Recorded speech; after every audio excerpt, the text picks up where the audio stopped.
You know that feeling, right? You spend a whole hour, maybe more, cleaning your floor. You stand back and it looks, well, pretty much the same. It turns out there is a huge difference between how most of us clean and how the pros get that incredible, long-lasting shine. And today, we're going to break down their exact system. I mean, think about it. We all grab a broom or a mop, but are we actually getting the floor clean? Or are we just, pushing the dirt from one spot to another? The gap between an amateur job and a professional one usually comes down to technique, not just how much elbow grease you put into it. And that right there is the whole secret. It's not about working harder, it's about having a system. Pros know that every single thing they do, from a quick dust mop to a deep polish, fits into a larger strategy. It's a methodical approach that actually saves time, and well, the results speak for themselves. So to make this whole system easy to wrap your head around, we've organized it into what we're calling the floor care pyramid. Just think of it like a roadmap. We'll start with the simple, everyday stuff at the bottom and work our way up, level by level, all the way to a total floor transformation at the very top. All right, let's start at the base of the pyramid. Level 1, the daily foundation. This is the stuff you absolutely, positively cannot skip. Honestly, getting this part right prevents like 90% of bigger problems down the line. These are the non-negotiables. Now, you might think dust mopping is pretty straightforward, but the pros have it down to a science. And the real secret sauce is in step 3. You push the mop forward, and when you get to the end of a row, you pivot. You never lift the mop off the floor. The second you lift it, all that dust you just collected gets released right back into the air. So you pivot, overlap your last path just a little, and keep going. That's how you actually trap and remove the dust, not just give it a tour of the room. Okay, so when it's time for wet cleaning, it's all about choosing the right tool for the job. A good old-fashioned damp mop is your best friend for smaller, tighter spaces. And here's a pro tip. If you can't see the bottom of your mop bucket, it's time to change the water. Otherwise, you're just painting the floor with dirt. But for those huge, wide-open spaces, the auto scrubber is the undisputed champ. It saves a massive amount of time and effort. So we've got the daily stuff down. Now let's climb up to level 2 of the pyramid. This is where we get into the secret of maintaining that incredible long-lasting shine. This isn't about daily cleaning anymore. This is about protecting and restoring that glossy top layer to keep your floors looking brand new. The magic word here is burnishing. It sounds super technical, right? But really, all it is high-speed polishing. The machine spins a pad so fast that the friction creates heat. That heat actually hardens the floor's finish and buffs it out to that amazing, high-gloss, wet look you see in places like supermarkets or hospitals. But, not all burnishers are created equal, and your choice really depends on the space you're working in. Electric ones are the reliable workhorses, but man, you are always fighting with that cord. Battery-powered models give you total freedom, which is amazing, but a dead battery can stop you in your tracks. And then you've got propane. That's the industrial powerhouse, for sure. But it demands respect. You need proper ventilation and safety gear, no question.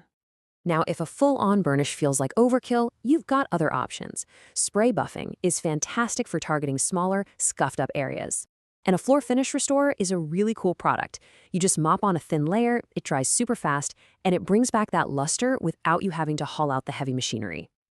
Okay, time to move up the pyramid again to level 3. So what happens when daily cleaning just isn't cutting it anymore, and that shine is basically gone?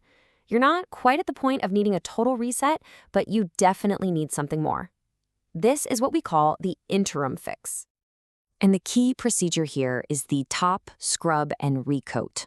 Honestly, this is a game changer. It's the perfect middle ground. Instead of taking on the massive job of stripping the entire floor, you just aggressively clean off the top 1 or 2 layers of finish. The layers where all the dirt and scuffs have been ground in. It's a major refresh without the huge commitment of a total do-over. Now, this process is methodical for a reason. You always start with a perfect dust mop so you don't grind any grit into the floor. Then, after you scrub, that rinsing step is absolutely critical. If you leave any of that dirty residue behind, the new coats of finish won't stick properly. Once it's bone dry, you lay down a couple of fresh coats, and bam, the floor looks incredible again. And here we are. We have reached the very peak of the pyramid, level 4. This is the most intense, the most transformative, and the highest stakes procedure in all of floor care, the complete strip and refinish. You only do this when the floor is pretty much beyond all other hope. Because here's the thing about stripping a floor. You're dealing with some seriously powerful chemicals. If your stripper solution is too weak, it's not going to take off all the old finish, and your new coats will look terrible and fail fast. But if it's too strong, you could actually damage the floor tile itself. It is a very, very fine line to walk. So, how in the world do the pros walk this chemical tightrope without disaster?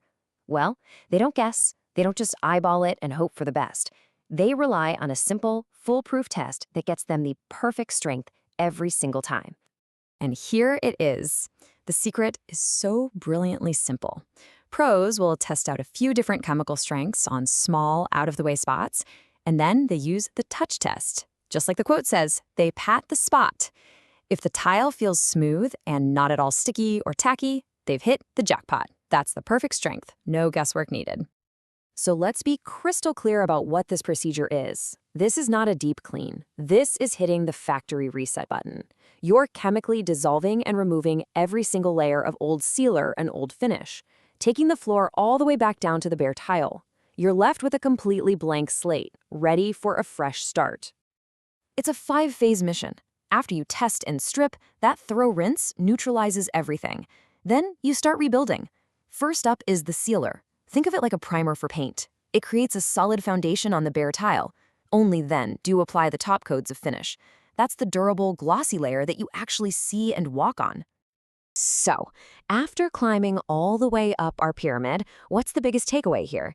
It's that getting a truly professional-looking floor isn't about brute force or scrubbing until your arms fall off. It's about working smarter. The whole professional mindset is about correctly diagnosing what a floor needs and then applying the right procedure from the pyramid.